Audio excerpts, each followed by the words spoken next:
आज आपण ढाबा स्टाईल अख्खा मसूर बनवणार आहोत. चला तर रेसिपीला सुरुवात करतो. त्यासाठी ते मी 1 वाटी मसूर घेतलेला आहे. 2 ते 3 शिट्ट्या काढून घेतलेल्या आहे.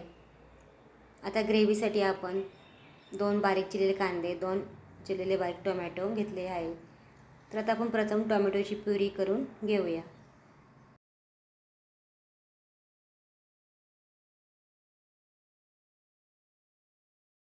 आता या ठेच्यामध्ये आलं, लसूण, हिरवी मिरची आहे.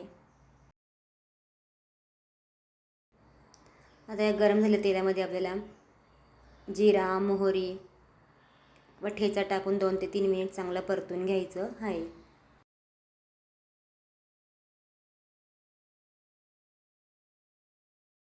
मध्ये आपण कांदा टाकून चांगला परतून घेऊया.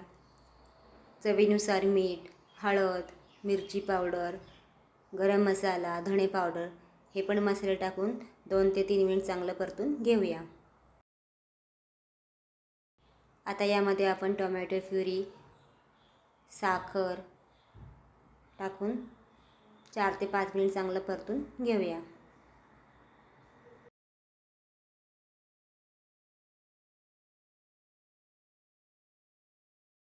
कुकरला शिजवून घेतलेला मसूर यामध्ये टाकून व थोडे पाणी टाकून 7 ते 8 मिनिट आपण याला चांगलं शिजवून घेऊया.